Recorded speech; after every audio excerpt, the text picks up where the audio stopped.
le Saint-Esprit nous amène. Père Tout-Puissant, je bénis ces moments d'enseignement au nom de Jésus-Christ. Je demande, Seigneur, d'être là avec nous pendant tout ce temps de partage, tout ce temps que nous n'avons pas perdu. Que ce soit un temps béni, un temps sécurisé, un temps protégé par toi pour ta gloire, Seigneur. Tu es merveilleux. Que ce moment d'enseignement soit un moment d'inspiration, un moment où l'Esprit nous redonne vie. En ce moment, dans le nom de Jésus. Amen. Amen. Merci beaucoup. Bienvenue à tout le monde. Bienvenue. Que Dieu vous bénisse beaucoup. Nous avons notre très cher enseignement que le Saint-Esprit va parler pendant des semaines et des semaines de prière sur les clés pour vaincre les tempêtes. Les clés pour vaincre les tempêtes. Alléluia. Les clés pour vaincre les tempêtes. Donc nous avons deux textes de base qui vont nous amener directement dans ce merveilleux enseignement. Premier texte. Premier texte, Jean-Philippe qui va nous lire Ésaïe 54, verset 11. Ésaïe 54, verset 11. Ésaïe 54, 11. Ésaïe 54, verset 11. Ésaïe 54, verset 11. Deuxième texte, c'est Marie qui va le préparer. Dans Matthieu chapitre 7, le verset 24. Matthieu 7, le verset 24. Matthieu 7, 24. Oui, son micro est fermé, je pense qu'il faudra l'aider. Oui, je l'aiderai à l'ouvrir. Oui. Donc, premier texte, Ésaïe chapitre 54, le verset 11. Je lis la parole de Dieu. Oui, allez, amen. Donc je lis Ésaïe 54, 11. Ô affligés, battus de la tempête, fermez vos micros s'il vous plaît, les micros. Ah. Bon. Allez, recommence. Alors. Ô affligés, battus de la tempête, qui ne trouvent pas de consolation, voici, moi je pose tes pierres dans la stibine et je te fonde sur des saphirs. Il y a une autre version. Oui, dans la version ici. Bonjour, Papa Guy. Je ne sais pas si dans la version de Papa Guy, Louis II, non baiser. Tu peux le lire dans une autre version. Ésaïe 52. Non, Ésaïe chapitre 54, verset 11. La version Louis II, Ésaïe 54, verset 11. Malheureuse, bâtie de la tempête, et que nul ne console. Voici, je garnirai tes pierres d'antimoine, et je te donnerai des fondements de saphir. Je te donnerai des fondements de saphir. Oh, la malheureuse, bâtie par la tempête, dont personne ne console. Je vais garnir tes pierres et je vais te donner un fondement de saphir. Gloire à Dieu. Marie va lire les textes de Matthieu chapitre 7, verset 24. Est-ce que tu l'as trouvé? Je l'ai, c'est pourquoi toute personne qui entend ces paroles que je dis et les met en pratique, je la comparerai à un homme prudent qui a construit sa maison sur le rocher. Continue le verset 25, le verset 26. La pluie est tombée, les torrents sont venus, les vents ont soufflé et se sont déchaînés contre cette maison. Elle ne s'est pas écoulée parce qu'elle était fondée sur le rocher. Alléluia. Il est un homme prudent. Qui est celui-là? Celui qui entend mes paroles et qui la met en pratique. Il est comme un homme prudent qui a bâti sa maison et il a fondé sur les rocs. La pluie est tombée, le vent a soufflé, la tempête a soufflé. Les torrents sont projetés contre cette maison. Mais la maison n'est pas tombée.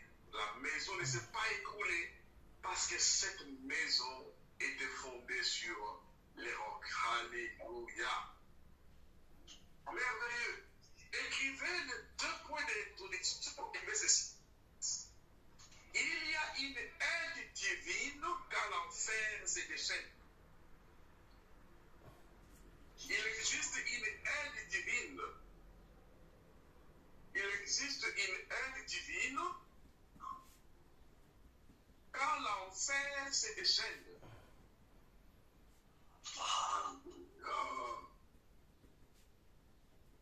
Il existe une aide divine quand l'enfer se déchaîne.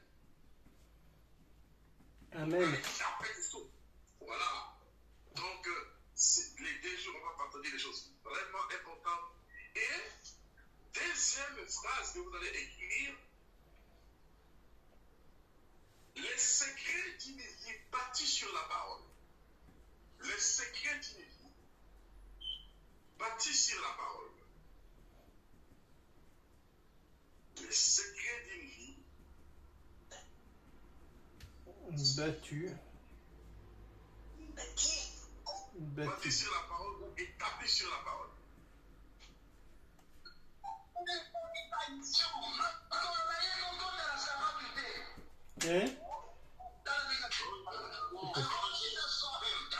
Serviteur qui nous dans son peuple, il a un problème, je pense, avec son téléphone, il n'arrive pas à fermer son micro.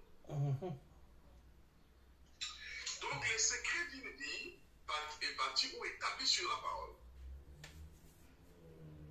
Premier point, mettez en tête qu'il existe une aide divine quand l'enfer se déchaîne. Il existe une aide divine quand l'enfer se déchaîne. Amen. Et deuxième point, mettez en tête au deuxième point, vous allez noter. Coupez vos micros, s'il vous plaît. Coupez vos micros.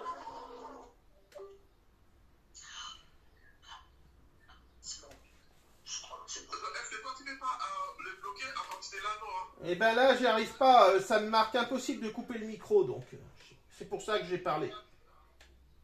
Ah, ok, d'accord. Autrement, je le coupe. D'accord. Donc, du coup, nous voyons dans ces textes de la parole, dans ces textes de la Bible, le 2 phrases qui vont nous amener dans cet enseignement. Premièrement, qu'il existe une aide divine quand l'enfer se déchaîne. Deuxièmement, les secrets d'une vie fondée ou établis sur la parole. Notre premier texte d'Ésaïe, chapitre 54, le verset 11, est merveilleux. Ésaïe, le prophète, dit: la malheureuse qui est bâtie par la tempête, dont personne ne console. Je vais former de pierres tout autour de toi, et je vais te donner un fondement de chaque vie. Notez bien que la résistance d'une maison ne dépend pas du décor extérieur, mais c'est du fondement. Le fondement d'une maison détermine la résistance ou la force d'une maison. Quand Esaïe dit la malheureuse qui est bâtie par la tempête, il voyait de loin la vie de l'Église, la vie des croyants et la vie de tous les êtres humains de la terre. Amen. Quand Esaïe dit malheureuse qui est bâtie par la tempête, dont personne ne console, il voyait tous les êtres humains. Pourquoi? Parce que tous les êtres humains sont exposés aux tempêtes. Personne sur la terre n'échappe aux tempêtes de la vie. Mais ce qui est très important dans notre enseignement ici, Nous ne parlons pas de la météo. Nous ne parlons pas de climat. Nous parlons des événements qui arrivent dans nos vies et qui nécessitent des interventions divines de Dieu pour nous aider à sa sortie. Ça sera l'objet de notre étude. Alléluia. Amen. Et Esaïe va dire, d'abord il va révéler que la malheureuse est partie par la tempête. Mais au deuxième point, Dieu donne des pistes de sortie, dit, je vais bâtir des pierres tout autour de toi. Je vais te donner un fondement de saphir. Qu'est-ce que signifie fondement de saphir? Le fondement de saphir, c'est une vie qui est établie sur la parole de Dieu. C'est pourquoi on a vu dans le deux premiers points qu'il existe une aide qu'à renverser ces chaînes. Et deuxième point, le secret d'une vie qui est fondée sur la parole de Dieu. Jésus-Christ m'a dit qu'il est un homme brillant qui a creusé le sol et qui a posé les fondements de sa maison. Les vents, les torrents et beaucoup d'autres choses sont jetées contre cette maison, mais la maison est restée debout. Alors, écrivez, il existe plusieurs sortes de tempêtes dans la vie. Il existe plusieurs sortes de tempêtes dans la vie. Et quand on parle de tempête, on ne parle pas de la météo, il fait chaud, il fait froid, ou bien il y a la tempête ou le cyclone qui va souffler. Non, non, ce n'est pas ça. Ici, nous parlons des événements négatifs qui soufflent et qui bousculent la vie des êtres humains sur la terre. Amen. Et dans ces événements, nous allons étudier maintenant quelles sont les clés que Dieu nous donne pour traverser la tempête en toute sérénité, avec joie, avec victoire. Alléluia. Vous savez que c'était surprenant de voir que pendant qu'il préparait cet enseignement, Dieu me mettait à cœur de préparer cet enseignement. Dieu me poussait à prier. Or qu'avant qu'il enseigne cet enseignement, elle va souffler dans ma famille. Une nièce jeune de 18 ans, très très jolie et pleine de vie, a succombé brutalement. Une nièce proche, la fille de mon propre frère, est partie brutalement avant-hier. On me donne le message. Pendant que j'étais en train de préparer cet enseignement, l'événement arrive. Et j'ai senti la tempête me manger. J'ai senti d'amour, personnellement, humainement. J'appelle les coordinateurs pour dire annule les cours. Mais une servante de Dieu m'envoie les messages de condoléances. Et Dieu bénit ce servant de Dieu-là. Il dit, pasteur, l'événement est arrivé, les condoléances. Mais l'enseignement que tu as mis sur l'affiche là, les clés pour vaincre les tempêtes. Dieu veut que tu puisses tirer ces clés-là pour vaincre cette tempête-là. C'est vrai que j'y ai pensé quand vous avez dit ça tout à l'heure. Je me suis dit, le thème de ce soir, on aurait dit que... Mon Dieu. Il dit, alors, ça m'a réveillé, ça m'a fortifié, je me suis mis à genoux.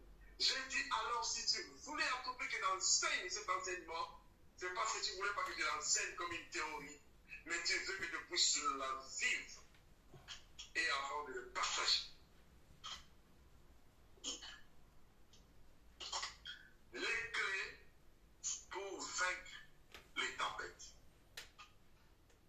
Donc, il existe plusieurs formes de tempêtes qui soufflent.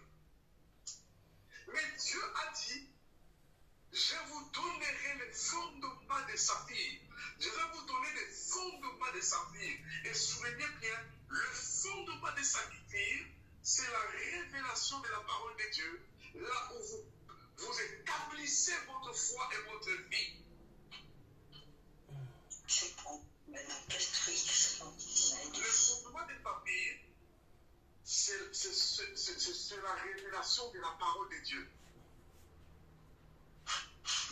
l'enseignement, le message que Dieu nous donne, c'est un fondement des saphirs. Le saphir, ce sont des pierres précieuses, de très grande valeur. Quand Dieu compare le saphir avec sa parole, ça veut dire que la parole occupe une très haute importance dans notre existence en tant que les êtres humains.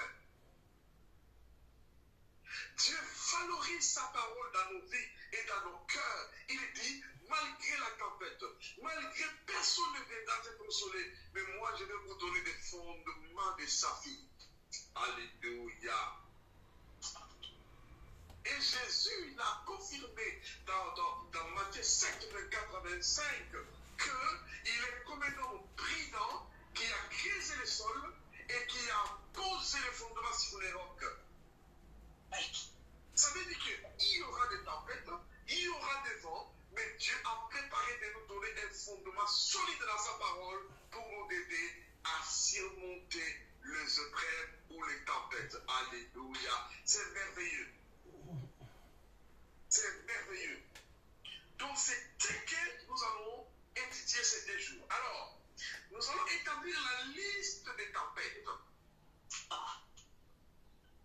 La liste des tempêtes, parce que nous avons déjà vu là-bas qu'il existe plusieurs sortes de tempêtes. Nous allons établir la liste des tempêtes. Ensuite, nous allons étudier chaque tempête. Première tempête, vous allez écrire tempête de Jonas. Jonas, comme vous entendez. Tempête de Jonas.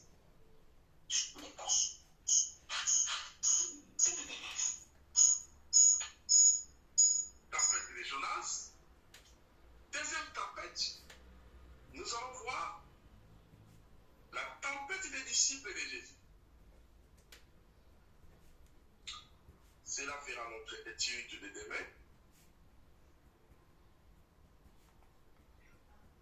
Première tempête, tempête de Jonas. Deuxième tempête, tempête des disciples de Jésus. Troisième tempête, nous allons voir la tempête de Paul. De Paul. Tempête de Paul. Oh. Paul, oui. Tempête de Paul. Troisième tempête, nous allons voir tempête de l'église apostolique. Tempête de l'église apostolique. C'est en 4 ça alors. Comment? C'est le 4 ça. Oui, 4. Tempête de l'église apostolique. 1. Tempête de Jonas. 2. Tempête des disciples de Jésus. 3. Tempête de Paul. 4. Tempête de l'église des apôtres. 5e, nous allons voir la tempête de Jésus lui-même.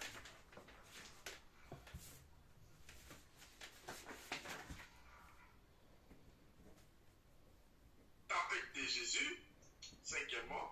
Et nous allons voir 6e, tempête de David. 6e, tempête de David. Donc ça c'est en 6. Oui. 6, tempête de David. 7, nous allons voir tempête de Moïse.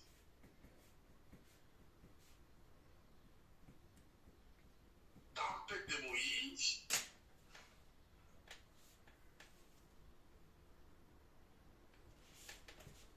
Tempête de Moïse. 8e, tempête de Joseph.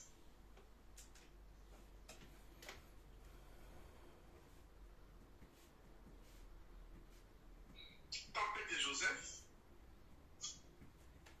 Et le 9, nous allons étudier le verset biblique à confesser pendant la tempête. 9e point, ça sera très très important. Peut-être qu'on parlera de ça demain. On va inverser la liste. Le verset biblique à confesser ou à utiliser pendant la traversée, pendant la tempête. Et le point 10, nous allons parler sur les chasseurs des tempêtes. Alléluia. Nous parlerons sur les chasseurs des tempêtes. Donc, nous parlerons au 10e point, chasseurs le Seigneur nous donne de capacité, ne mangez pas tempête. 16e tempête, tempête de David. Ah, tempête de David, ok. Tempête de David. Voilà. Donc, et vous allez, après avoir établi les 10 points là, On est à 10, maman. les 2 points, le verset biblique à confesser pendant la tempête. Et le 10e point, nous allons parler sur les chasseurs des tempêtes. Comment être armé pour entrer dans ce qui maltraite les gens quand ils entrent. Tu deviens un chasseur de tempêtes dans le vie des gens. Il y a vraiment, vraiment des choses merveilleuses à partager dans cette étude que nous allons prendre peut-être plusieurs semaines là-dessus. Et Seigneur veut que nous puissions le savoir. Gloire au Seigneur. Alléluia. Alors nous allons mettre le premier petit A, le point 1, tempête de Jonas. Tempête de Jonas. Vous allez écrire tempête de Jonas, ça c'est notre première étude. On va parler sur la tempête qui a pris énorme. Mais avant d'écrire tempête de Jonas, excusez-moi, avant d'écrire tempête de Jonas, vous allez écrire introduction aux témoins de la foi biblique. Avant d'écrire la tempête de Jonas, écrivez d'abord introduction aux témoins de la foi biblique.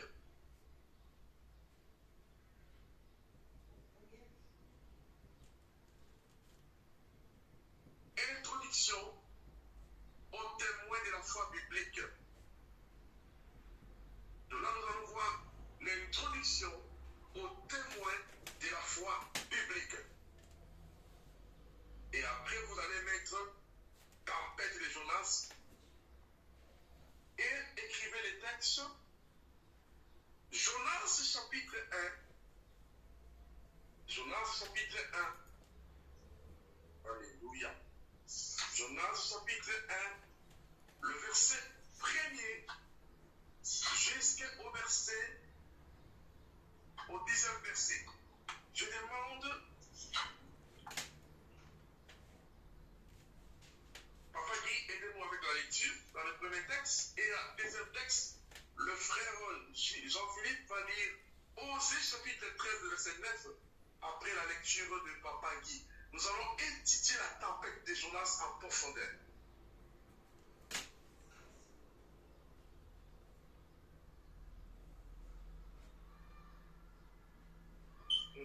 Merci, Jean-Philippe. 1 du verset 1er au verset 10, je lis au nom du Seigneur Jésus-Christ.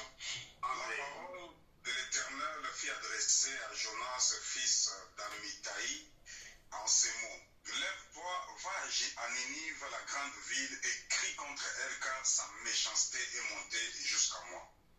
Et Jonas se leva pour s'enfuir à Tarsis, loin de la face de l'Éternel.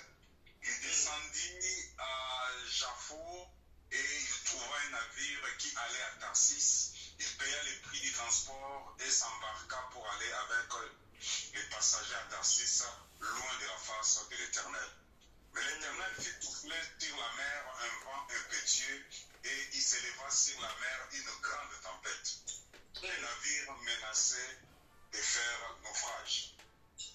Les mariniers eurent peur et ils implorèrent chacun leur Dieu et ils jetèrent dans la mer leurs objets qui étaient sur le navire afin de se les rendre plus légers. Jonas descendit au fond du navire, se coucha et s'endormit profondément. Le pilote s'approcha de lui et lui dit, « Pourquoi dors-tu? Lève-toi, invoque ton Dieu.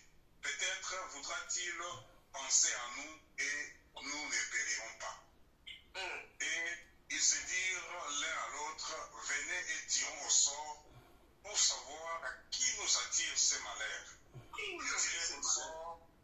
Ils tirèrent au sort et le sort tomba sur Jonas.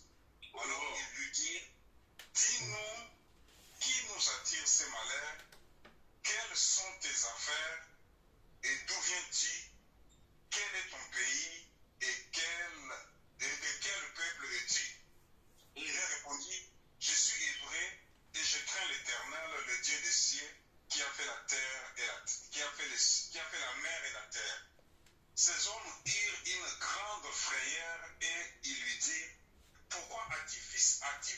périra.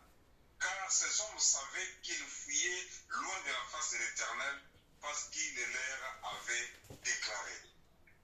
Merci beaucoup pour cette merveilleuse lecture qui nous amène à un voyage magnifique sur la tempête de Jonas. Parce que dans cette étude, nous allons étudier des différentes formes de tempêtes et quelles sont les causes qui les attirent et comment sortir de cette tempête. Alors, Osée chapitre 13, verset 9. Je lis la parole. Osée chapitre 13, verset 9. Ce qui cause ta ruine, Israël, c'est que tu as été contre moi, contre celui qui pouvait te secourir. Continue le verset qui suit, verset 10. Où donc est ton roi, point d'interrogation, qu'il te délivre dans toutes les villes? Où sont les juges au sujet desquels tu disais, donne-moi un roi et des princes? Jusque-là. Alors, nous allons écrire ceci. Tempête de Jonas, nous allons écrire ceci, est causée par la désobéissance à la mission de Dieu. La cause de cette tempête de Jonas, est causée par la désobéissance. La désobéissance.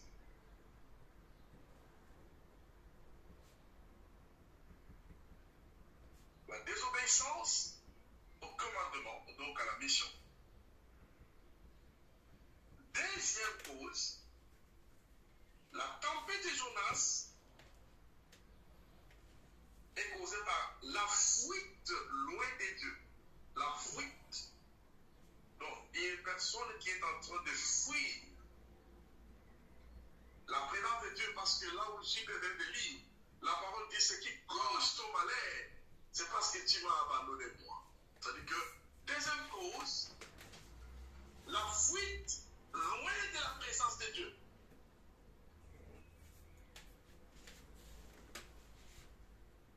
Troisième cause de la tempête de Jonas, il s'est détourné de la direction divine. S'est détourné de la direction divine.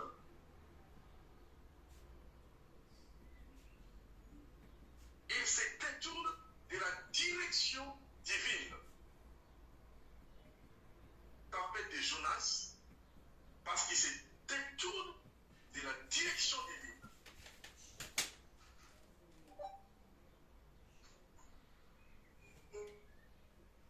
Il s'est détourné de la tempête, de la direction divine. Et nous allons voir encore un autre aspect. La tempête de Jonas est encore provoquée parce que Jonas abandonne les intérêts de Dieu pour ses propres intérêts à lui. Jonas a abandonné les intérêts de Dieu pour ses propres intérêts à lui. C'est-à-dire la négligence dans l'œuvre de Dieu. Donc écrivez que la tempête de Jonas, est-ce que Marie, tu me suis? Elle est perdue. Je parle trop vite? Ok. Donc la tempête de Jonas est provoquée par la négligence de l'œuvre de Dieu. La négligence de l'œuvre de Dieu. Écrivez encore un autre point. La tempête de Jonas est encore provoquée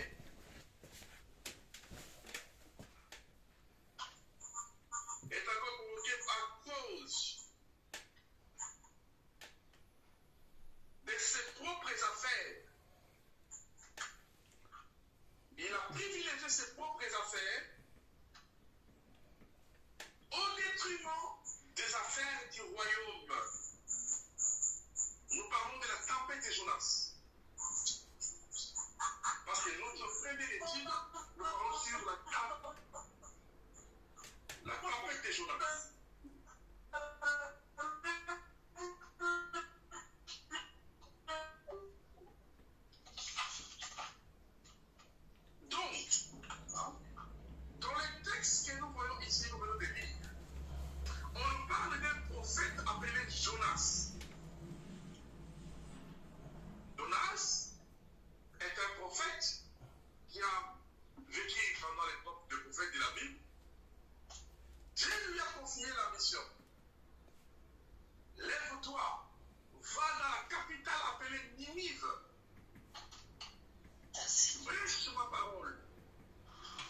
opportunité de sauter dans un navire, dans un bateau qui partait à Tarsis. Une ville commerciale, une ville pleine des affaires, parce qu'il avait des affaires à faire là-bas. Et là, nous voyons que Jonas a fait le contraire de la mission que Dieu lui avait demandé de faire. Jonas a négligé le mandat que Dieu lui avait confié à faire. Jonas a laissé tomber l'œuvre de Dieu au bénéfice de ses propres intérêts à lui.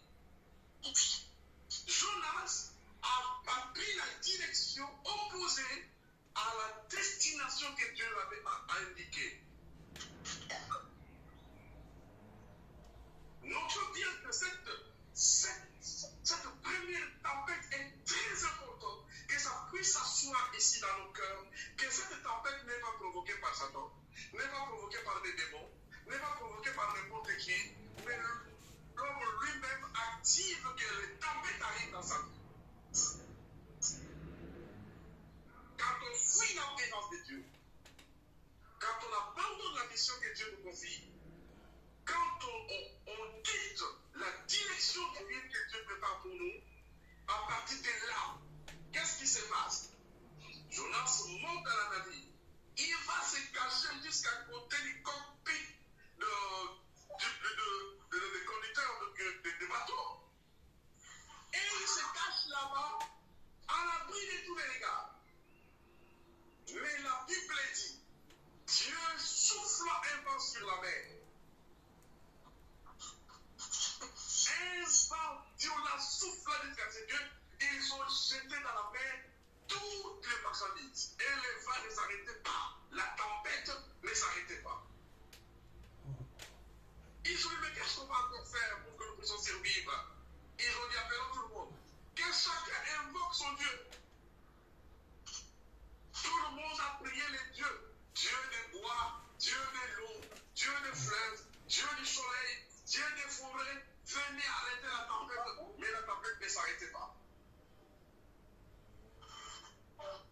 Notez bien que la tempête de Jonas, nous allons le voir dans les clés pour sortir de la tempête de Jonas. Donc, la Bible dit ceci qu'il faut tirer au sort pour savoir qui nous attire le malheur. Et la Bible dit que les sorts tomba sur Jonas. Ils ont tout de suite compris que le mec qui se cache là, c'est lui qui nous provoque des problèmes. Qui es-tu? D'où viens-tu? Quelle est ta nationalité? Et pourquoi tu es la cause de notre malheur? Il va se présenter maintenant. Je suis Jonas, je suis prophète de l'Éternel Dieu. Notez bien que si Dieu t'a choisi, tu ne peux pas te cacher devant lui. Si Dieu t'a choisi pour le servir, pour accomplir sa mission et son mandat, tu ne peux pas fuir, tu ne peux pas t'échapper, tu ne peux pas te cacher parce qu'il va te poursuivre. Si tu ne veux pas la manière douce, il va utiliser la manière forte. Et la manière forte, c'est le vent et la tempête qui a soufflé. Notez bien que la tempête de Jonas, c'est l'homme qui s'expose à des dangers parce qu'il fuit la présence de Dieu. La tempête de Jonas, c'est l'homme qui s'expose au danger parce qu'il fuit la présence de Dieu, parce qu'il fuit la mission que Dieu lui a confiée. Et la Bible dit ceci. Qui es-tu? Il va se présenter, je suis prophète de l'Éternel. Je crains Dieu. D'où viens-tu? Où vas-tu? Il dit, je suis en train de fuir la présence de mon Dieu. Je pars à Tarsis parce que là-bas il y a beaucoup trop d'affaires. Il y a beaucoup d'argent qui coule à flot. J'ai besoin d'argent et lui il m'envoie à Ninive pour aller pêcher. Je n'ai pas envie d'aller là-bas.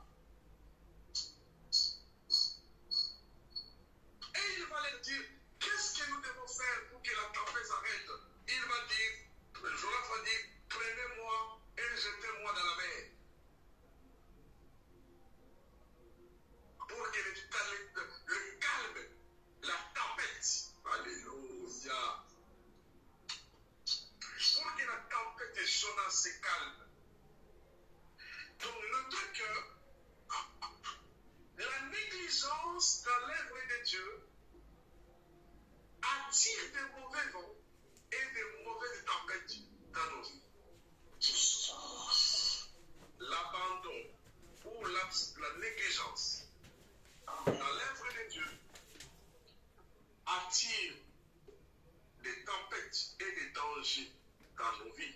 Et pas seulement les nôtres, mais aussi de tous ceux qui nous entourent. C'est pourquoi il y a un verset de la Bible qui dit une chose très très importante.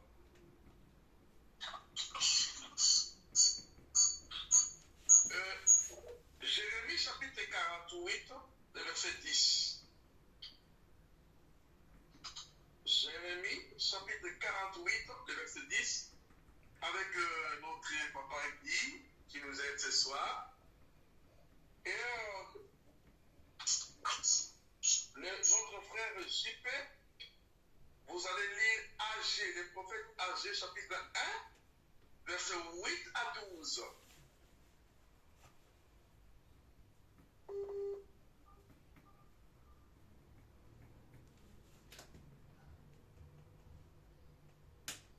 Papa Guy, il est là.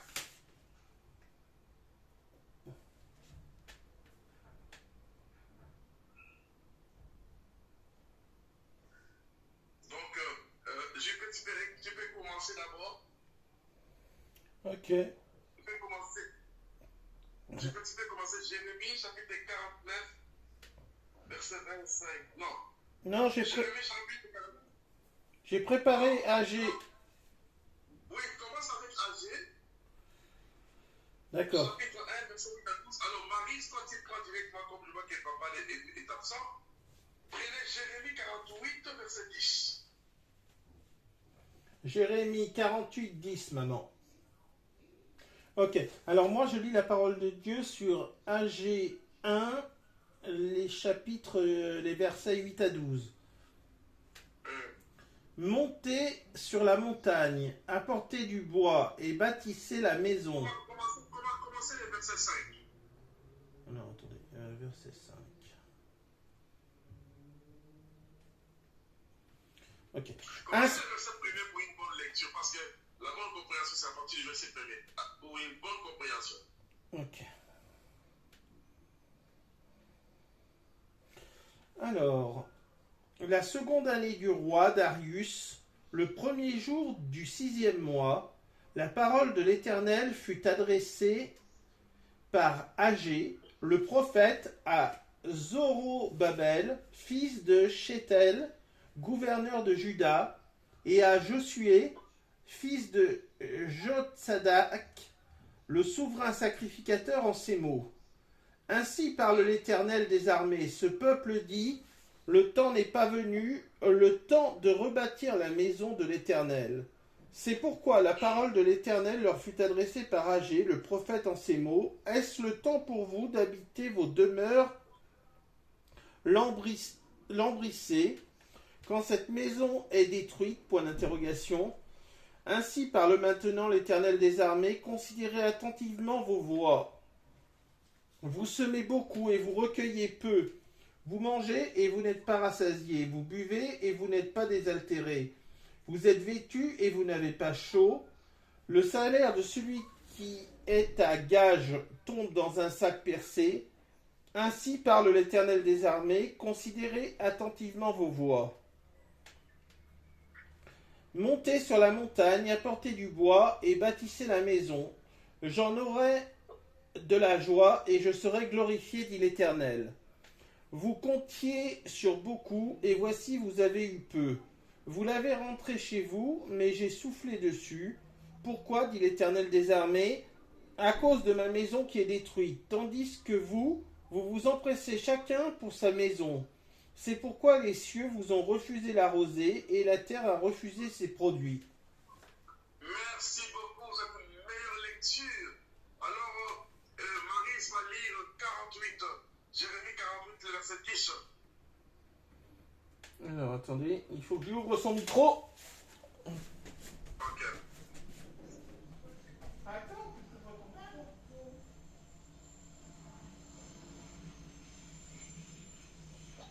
Le micro. Ah oui. Je peux commencer.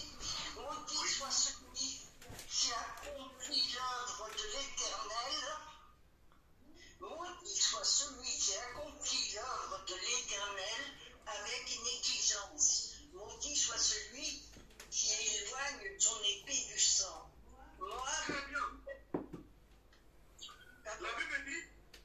maudit soit celui qui fait l'œuvre de l'Éternel avec négligence. Là, c'est la déclaration très puissante qui révèle que quand on fait l'œuvre de Dieu, Dieu ne veut pas qu'on les fasse avec négligence. Tout ce qui concerne Dieu, nous devons le faire avec soin, avec diligence, avec force, avec efficacité, avec détermination, avec constance. Pourquoi? Parce que la lecture de la Bible dit clairement que maudit soit celui qui fait l'œuvre de Dieu avec négligence. Et là où Jean-Philippe venait de lire, nous voyons un peuple qui dit, ce n'est plus encore le temps de bâtir la maison de Dieu. Et Dieu dit, vous habitez vos maisons bien bâties, bien construites, bien meublées, mais ma maison est détruite. Et Dieu révèle dans ses livres de Agé les prophètes que c'est pour cela que vous avez fait des grandes affaires, mais vous n'avez pas eu de grands résultats. Vous avez fait des récoltes, mais vous n'avez pas gardé longtemps beaucoup de choses. Vous avez rentré chez vous beaucoup de recettes, mais vous l'avez perdu tout de suite. Pourquoi? Dieu dit, passe à cause de ma maison qui est négligée. Donc ici, Dieu nous appelle à ne pas être négligents dans les choses de Dieu.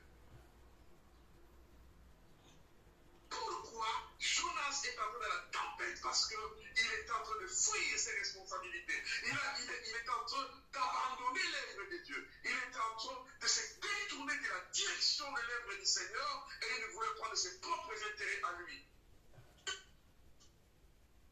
Amen. Donc nous voyons que la tempête de Jonas est une tempête qui est provoquée par la négligence, qui est provoquée par la déviation, qui est provoquée par la désobéissance à la mission de Dieu. Donc notez que chacun d'entre nous, chaque personne a une mission à accomplir pour Dieu. Notez-le. Chaque personne sur la terre a une mission à accomplir pour Dieu.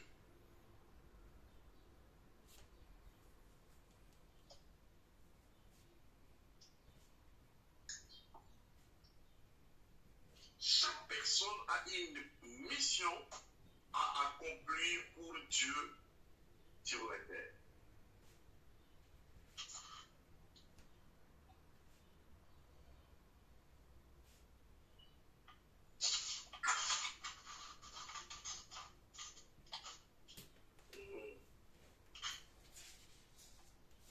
Alors maintenant, écrivez-moi, comment sortir de la tempête de Jonas? C'est une question. Comment sortir de la tempête de Jonas?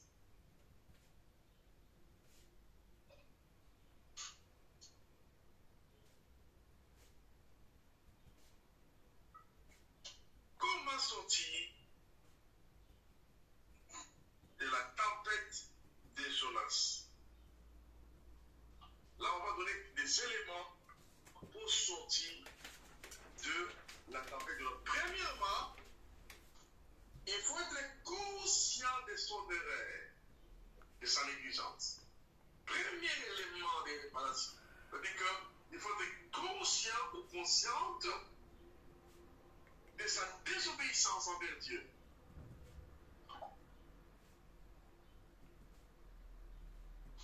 On dit que Jonas a reconnu que je suis en train de fuir Dieu, loin de Dieu.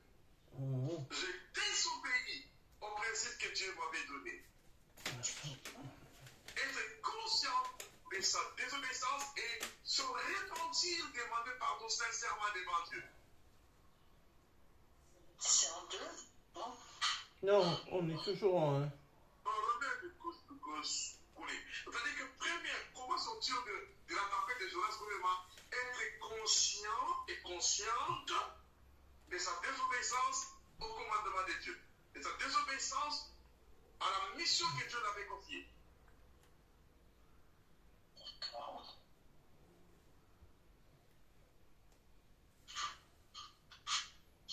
Deuxièmement,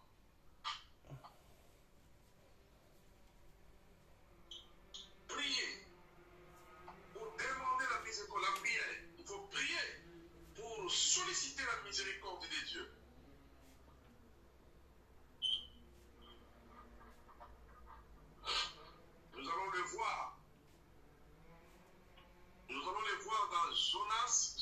chapitre 2.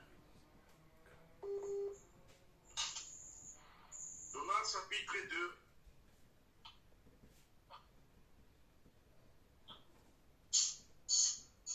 Avec notre bien-aimé JP. Vous avez dit Jonas. Jonas chapitre 2. Oui. Chapitre 2, le verset 1 à 9. On va voir les pistes de réparation, comment Jonas a réparé ses erreurs.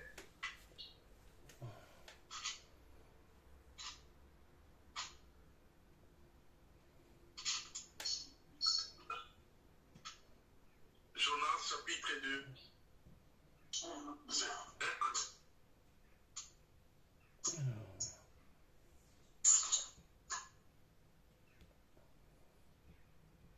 J'y suis presque. 30 secondes. D'accord. Je lis la parole de Dieu dans Jonas, chapitre 2, versets 1 à 9. Jonas dans le poisson. L'Éternel fit venir un grand poisson pour avaler Jonas, et Jonas fut 3 jours et 3 nuits dans le ventre du poisson. Du ventre du poisson, Jonas pria l'Éternel, son Dieu, en disant: Dans ma détresse, j'ai fait appel à l'Éternel, et il m'a répondu. Du milieu du séjour des morts, j'ai appelé au secours, et tu as entendu ma voix. Tu m'as jeté dans l'abîme, dans les profondeurs de la mer, et les courants m'ont environné. Toutes les vagues et tous les flots sont passés sur moi. Je disais: je suis chassé loin de ton regard, mais je verrai encore ton saint temple. L'eau m'a couvert jusqu'à m'enlever la vie. L'abîme m'a enveloppé, les algues s'enroulaient autour de ma tête. Je suis descendu jusqu'aux racines des montagnes. Les verrous de la terre m'enfermaient pour toujours. Mais tu m'as fait remonter, vivant, du gouffre, éternel mon Dieu. Quand mon âme était abattue en moi, je me suis souvenu de l'Éternel, et ma prière est parvenue jusqu'à toi, dans ton saint temple. Ceux qui s'attachent à des idoles sans consistance éloignent d'eux la bonté. Très bien. Alors écrivez, Dieu accorde toujours une seconde chance à ses enfants. Dieu accorde toujours une seconde chance à ses enfants. Ici, nous voyons que Jonas a désobéi. Il a pris la fuite et la tempête, qui est l'image de souffrance, de difficultés, de malheur et beaucoup d'autres choses, ont soufflé contre la vie de Jonas. Mais il a fait 3 choses. Premièrement, il était conscient de sa désobéissance. Deuxièmement, il a confessé ses fautes et il a prié. Il a prié, il a sollicité la miséricorde de Dieu dans sa vie. C'est pour ça qu'il ne faut pas attendre que la tempête de Jonas tombe sur nous pour revenir. Dieu veut que nous puissions faire ce qu'il nous demande de faire. Très important. Et troisième aspect qu'il a fait, il s'est rendu au lieu de sa mission. C'est-à-dire, Jonas s'est rendu au lieu de sa mission. Il est allé là où Dieu voulait qu'il soit. On est dans le 3e là, alors. Oui, troisièmement, il s'est rendu au lieu de sa mission. C'est-à-dire, il est retourné faire son job.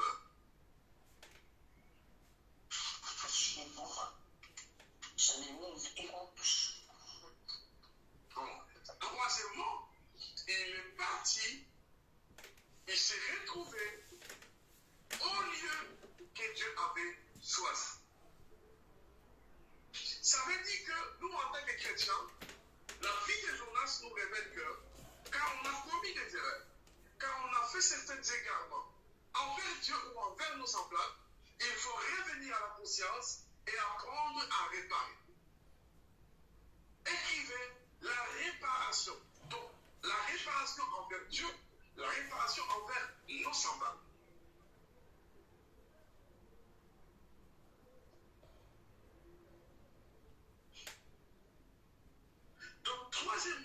important, Jonas a fait la réparation.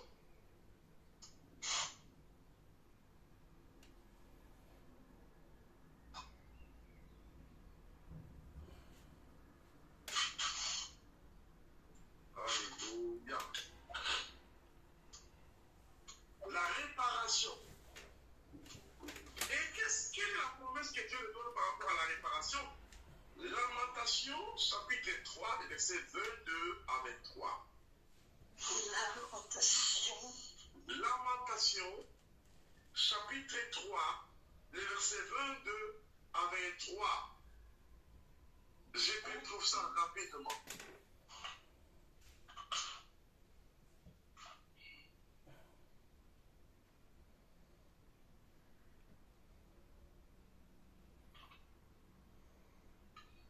Lamentation.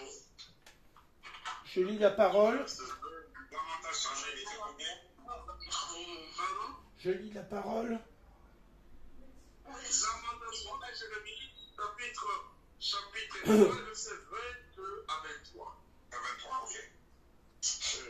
Les bontés de l'Éternel ne sont pas épuisées. Ses compassions ne sont pas à leur terme. Elles se renouvellent chaque matin. Oh, que ta fidélité est grande.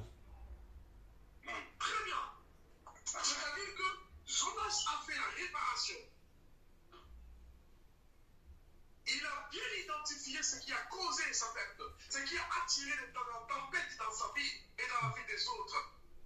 Il a compris que la négligence dans l'œuvre de Dieu a ouvert la porte pour que sa vie et la vie des autres qui étaient avec lui soient en danger. Nous comprenons par là que si je néglige l'œuvre de Dieu, si je néglige la mission du Seigneur, si je m'éloigne de Dieu, j'attire les problèmes à moi et à ceux qui m'entourent. Et ça veut dire que nous devons éviter la négligence. Nous devons éviter de s'écarter de la mission. Mais quand il a reconnu ses erreurs, il a fait la réparation. Premièrement, il était conscient de son égarement. Deuxièmement, il a prié, il a confessé. Troisièmement, il s'est rendu au lieu de la mission. Il s'est rendu dans le travail. C'est pour cela que quand on vous confie la responsabilité, on vous confie un devoir, faites-le avec fidélité, avec ténacité, avec ferveur, avec force. Parce qu'en le faisant, vous activez la protection divine.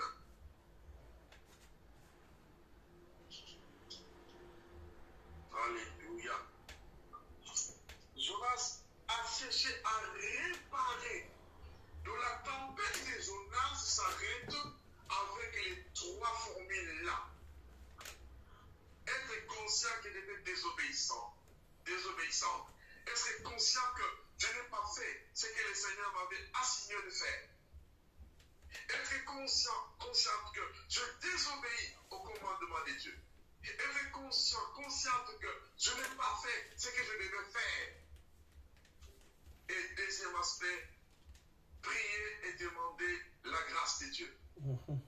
La miséricorde de Dieu. Et troisième élément important, c'est trouver en train de faire la mission assignée, le travail assigné.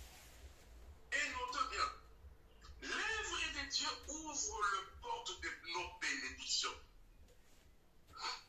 L'œuvre de Dieu ouvre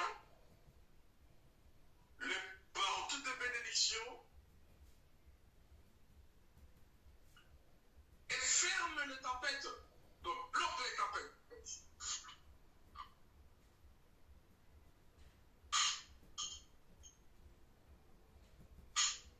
L'œuvre de Dieu ouvre les portes de bénédiction et ferme les portes des tempêtes négatives. Nous allons lire deux passages de la Bible. Genèse chapitre 49, le verset 25. Genèse 49. 49, verset 25 à 26. Est-ce que papa qui peut nous aider avec la lecture?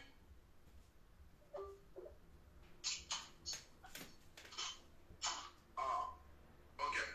Alors, je vais trouver ce verset-là. Je l'ai. Je lis la parole de Dieu. Genèse 49, 25, la servante, notre sœur Marie, ici va préparer Exode, chapitre 23, les versets 25 à 26. Ah, d'accord. Genèse 49, 25 à 26. 5 à 26. Oui, ok, Papa Guy.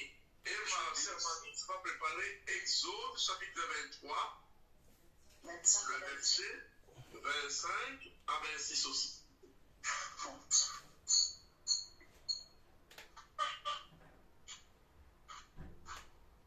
Genèse 49, 25 à 26, je lis. Amen. C'est l'œuvre du Dieu de ton Père qui t'aidera. C'est l'œuvre du Tout-Puissant qui te bénira, des bénédictions des cieux en haut, des bénédictions des eaux en bas, des bénédictions des mamelles et du sein maternel. Les bénédictions de ton Père s'élèvent au-dessus des bénédictions de mes pères jusqu'à la cime des collines éternelles, qu'elles soient sur la tête de Joseph, sur les sommets de la tête du prince de ses frères. Écoutez la puissance de cette lecture. Merci beaucoup, papa. Il dit, c'est l'œuvre de l'Éternel, ton Dieu, qui t'aidera. D'abord, qui t'aidera. Deux, c'est l'œuvre de l'Éternel, ton Dieu, qui te bénira.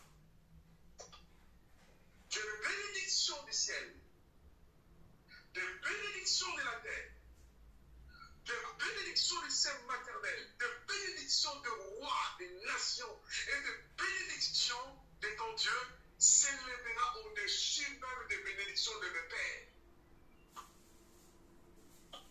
S'il y a un héritage que Jacob a laissé à ses enfants, il leur a dit, servez Dieu et Dieu vous bénira.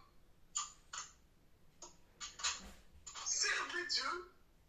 Et en servant Dieu, l'œuvre de Dieu, il dit, c'est l'œuvre de l'Éternel ton Dieu qui te bénira. D'abord, qui t'aidera, ensuite, qui te bénira. Et il cite le bénédiction des cieux, le bénédiction de la terre, le bénédiction de la mer, le bénédiction des terres lointaines. C'est-à-dire, quand on sert Dieu, on active le mécanisme surnaturel de bénédiction de Dieu là-bas.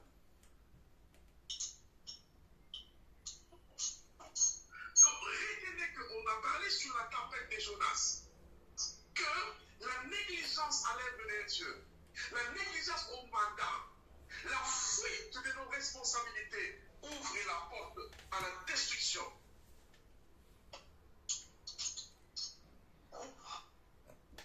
Mais nous voyons ici que l'œuvre de Dieu ouvre des portes de vannes et de bénédictions qu'on ne peut pas mesurer.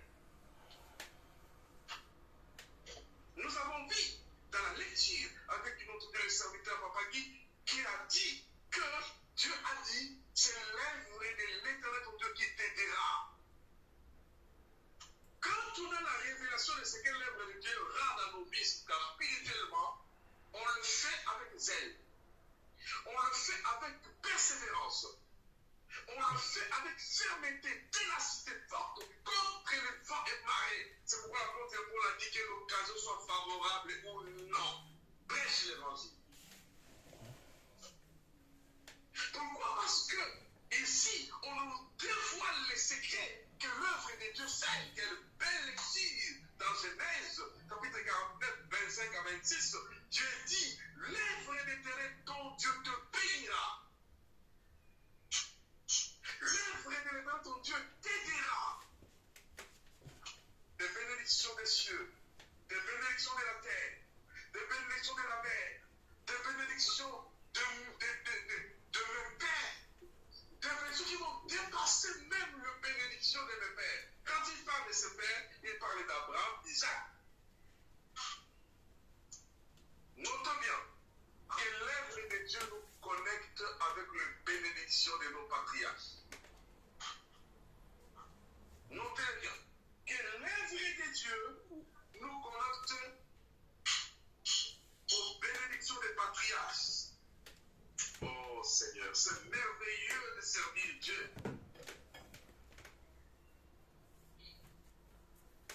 Jésus. Notez bien, serviteurs et servants de Dieu, frères et sœurs en Christ ce soir, que servir Dieu n'est pas une perte. Servir Dieu, ce n'est pas du gaspillage. Quand on sert Dieu, écrivez ceci. L'œuvre de Dieu nous connecte aux bénédictions des patriarches, c'est-à-dire les bénédictions de nos pères. Exode chapitre 23, le verset 25 à 26, qu'est-ce que ça dit? Bon, ben, on connaît ce thème. Tu connais ce verset-là? Tu le connais par cœur? Parce qu'on les lit souvent. Oui, oui. Vous servirez l'Éternel, votre Dieu, et il bénira votre pain et votre eau. J'éloignerai la maladie du milieu de toi. Il n'y aura dans ton pays ni femme qui avorte, ni femme stérile. Je te donnerai une longue vie. Est-ce que tu peux répéter cette belle lecture? Oh, bon, ça commence merveilleux. Vous servirez l'Éternel, votre Dieu, et il bénira votre pain et votre eau. Oh,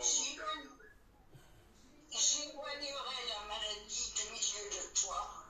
Il n'y aura dans ton pays ni femme qui avorte, ni femme stérile. Je te donnerai une longue vie. écrivez ceci. L'œuvre de Dieu nous établit dans l'alliance de longévité. L'œuvre de Dieu nous établit, gloire à Dieu. L'œuvre de Dieu nous établit dans l'alliance de longévité. Bon sang. L'alliance de longévité. L'alliance de la santé divine. C'est pour cela que quand tu sers Dieu, le diagnostic des médecins qui te dit tu vas mourir au tel date seront annulés. Parce que Dieu dit, vous me servirez. Je vous bénirai. Je bénis, alléluia, je bénirai votre pain et votre eau. Qu'est-ce qu'il va dire encore? J'éloignerai la maladie, c'est-à-dire la tempête de la maladie. Dieu va l'éloigner. Pourquoi? Parce que vous êtes engagé à servir Dieu. C'est une alliance de l'eau. Servir Dieu, bon sang. Est-ce que je peux vous communiquer mon cœur ce soir? Ici, je vous parle de l'œuvre de Dieu qui vous établit dans l'alliance de longévité, dans l'alliance de santé divine. Il dit, vous me servirez moi l'Éternel votre Dieu, je bénirai votre pain et votre eau. Il ne s'arrête pas là. Il dit, je loignerai la maladie de ta maison. Qu'est-ce qu'il dit encore? Il dit, dans ton pays, il n'y aura aucune femme stérile. La stérilité sous toutes ses formes se brise quand nous on s'engage à servir. Ce ne sont pas des paroles à l'air, ce sont des paroles d'alliance. C'est pourquoi si vous avez la révélation de pourquoi vous servez Dieu, que je tombe malade, que je me sens comment, que je sois dans n'importe quelle circonstance qui arrive, moi je répondrai présent au madame. Parce que quand je sers Dieu, j'active des choses que mes yeux ne voient pas. Parce que Dieu ne ment jamais.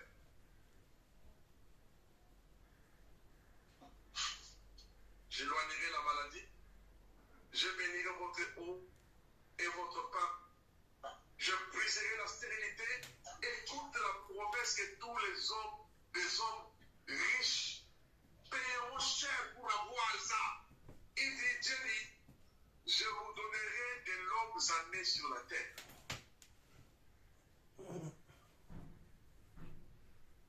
Écoutez, ce n'est pas l'argent qui prolonge le nombre des années des gens. Ce n'est pas le pouvoir.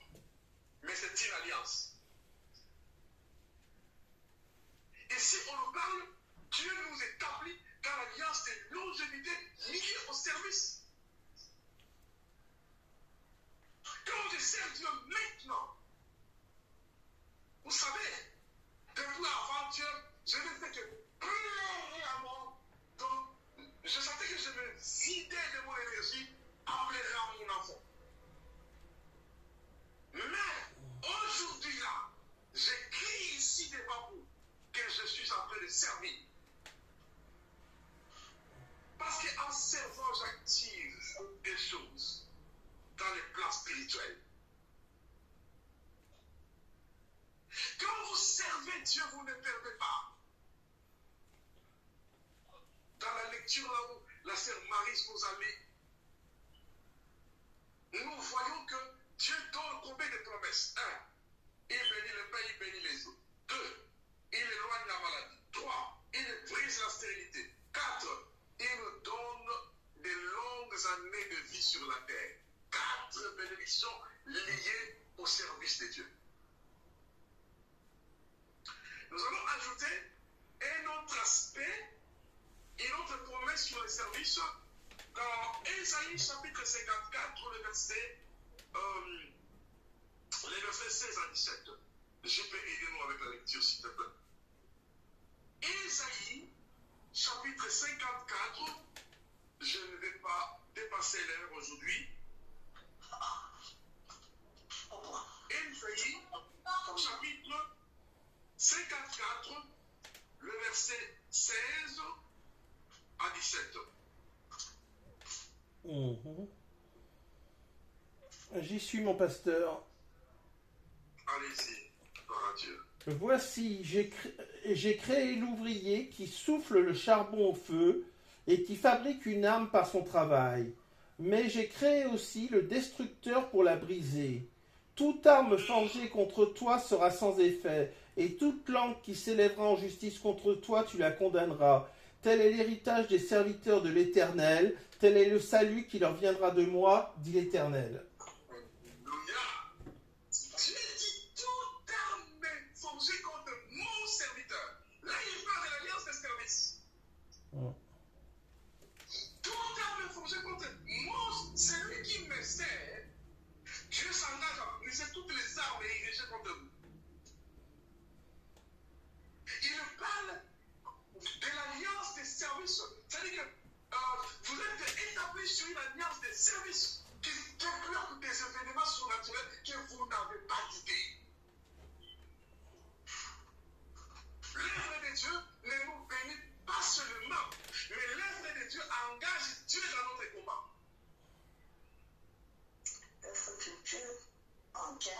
L'œuvre de Dieu engage Dieu dans notre combat. C'est-à-dire, il combat pour vous, il combat pour moi, il combat pour tous ceux qui nous entourent. Il dit, toute arme forgée contre mon serviteur sera sans effet. Et toute langue qui s'élèvera en justice contre mon serviteur, je la condamnerai. Alléluia. Il y a de mauvaises langues, il y a de mauvaises bouches, il y a des gens qui parlent mal dans des laboratoires magiques, dans des incantations démoniaques qui confessent le mal contre toi. Mais ici, Dieu dit, si tu me sers, moi je m'engage à annuler toutes les sentences mauvaises contre ta vie. Amen. Il dit ceci, tel est l'héritage réservé à ceux qui me servent. Est-ce que tu peux lire le verset 17 de Jésus? Je relis le verset 17. Fermez vos micros! Oh! Ah, c'est pas vrai ça? Ça y est. Je relis le verset 17. Toute arme forgée contre toi sera sans effet, et toute langue qui s'élèvera en justice contre toi, tu la condamneras. Tel est l'héritage des serviteurs de l'Éternel, tel est le salut qui leur viendra de moi, dit l'Éternel. Tel est l'héritage pour les serviteurs de l'Éternel. Tel est le salut qui leur viendra de moi. C'est pour cela, quand tu es combattu, quand tu es attaqué, retenez bien, tu dois te poser dire, je confesse que je suis établi sur l'alliance des services. Je sers Dieu. Je crois en cette parole d'alliance qui est un héritage de ceux qui te servent. Que toute arme forgée contre moi seront mises sans effet. Moi, je m'engage à te servir. Et je prends cette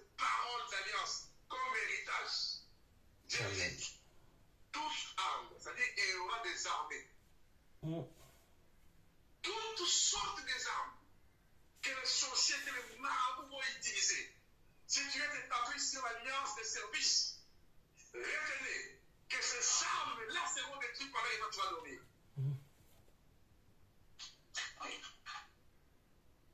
Pendant que tu dors, le Dieu de l'alliance de service va annihiler toutes ces armes-là. Parce que toi, tu es établi dans son service. Dans cet enseignement, le Seigneur nous révèle l'attachement profond que nous devons avoir envers l'œuvre de Dieu. Pas par contrainte, pas parce qu'on met force à le faire, mais le faire par révélation. Le faire parce que vous savez que ça vous établit sur une alliance. L'alliance de service.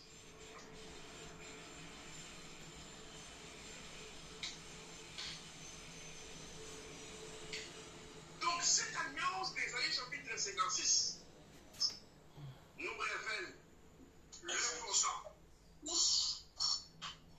Ésaïe chapitre 54, le verset 17. C'est une alliance qui nous établisse dans la protection. Dieu s'engage à combattre à nos côtés. Dieu s'engage à détruire toutes les armées des ténèbres qui viennent combattre sur les enfants de Dieu.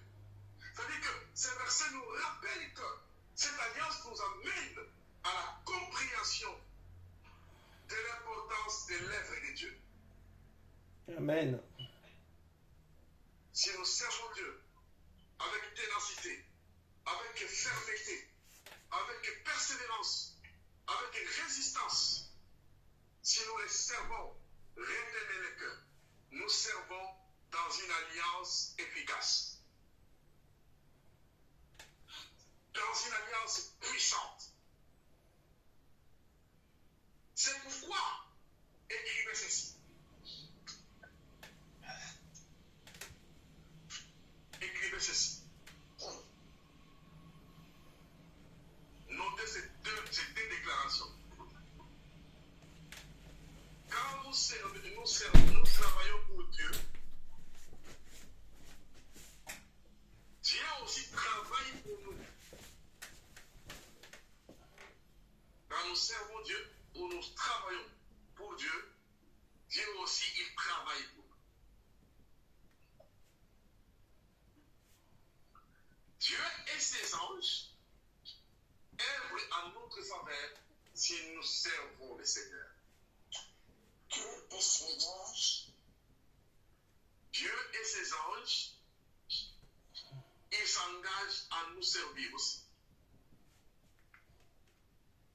Donc, notez-le bien que quand vous servez Dieu, Dieu s'engage aussi à son tour d'œuvrer à votre faveur.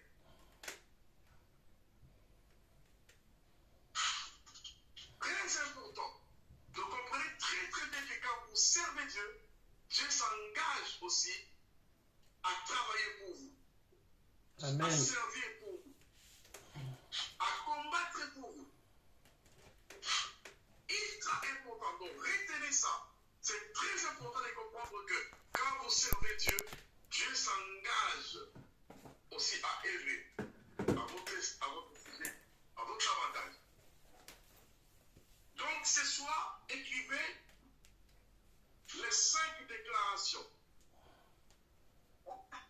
Écrivez les 5 déclarations.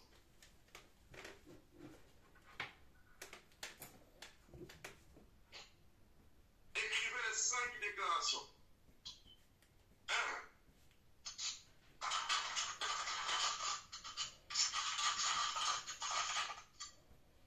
Éloigne de moi la désobéissance à la mission.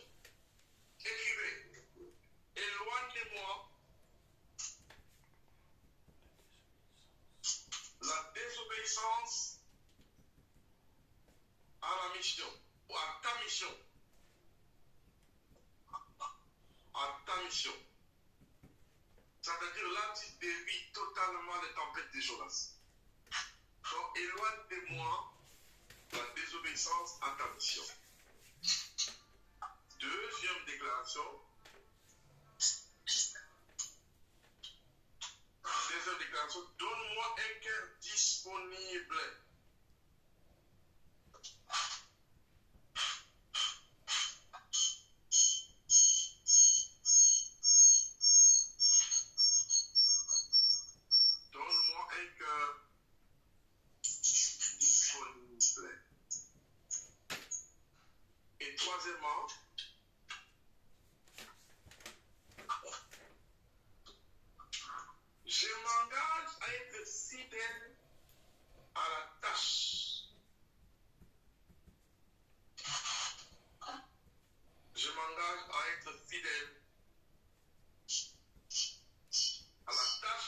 service.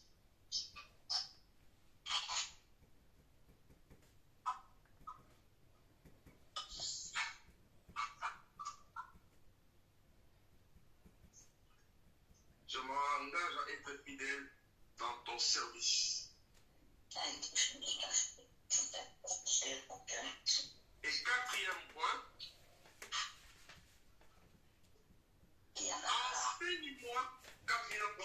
enseigne-moi à reconnaître mes égarements ou mes erreurs.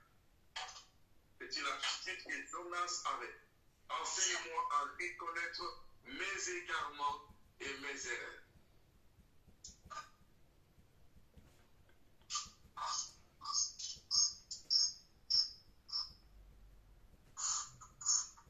Enseigne-moi à reconnaître mes égarements et mes erreurs. Et pour finir, vous allez écrire enseigne-moi à prier, parce que Jonas, il savait prier. Donc, enseigne-moi à prier. Ce sont ces 5 confessions pour éviter la tempête de Jonas. Donc, je récapitule rapidement.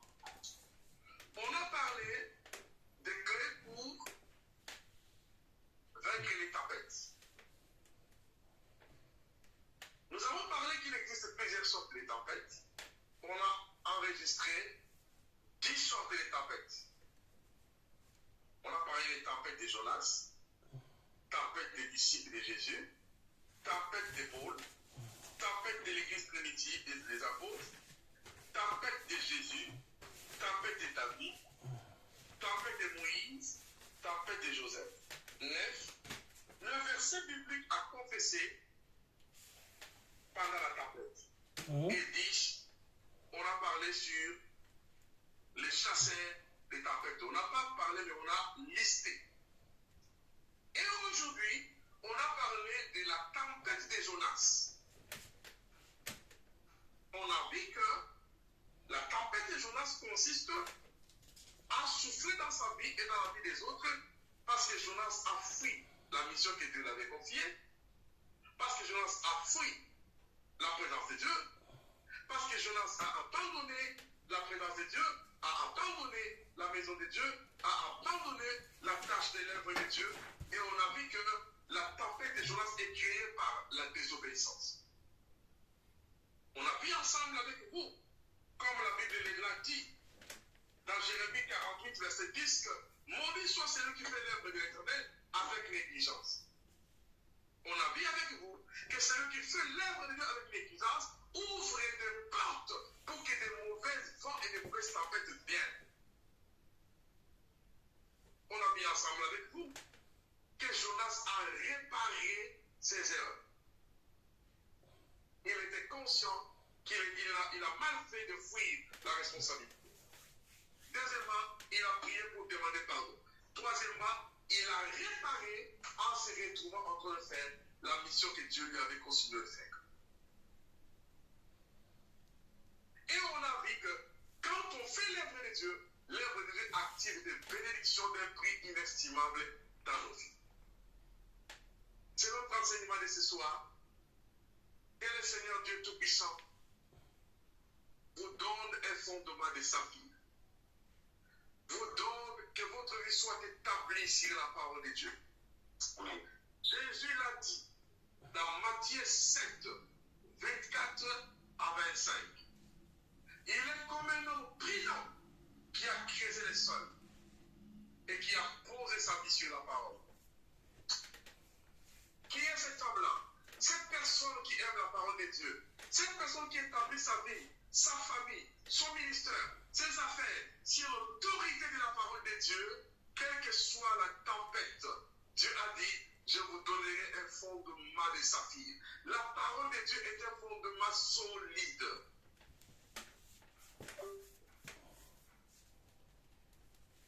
La parole de Dieu est un fondement solide. Lisez-le. Les enseignements que vous recevez sont des fondements. Gardez-les au fond de votre cœur.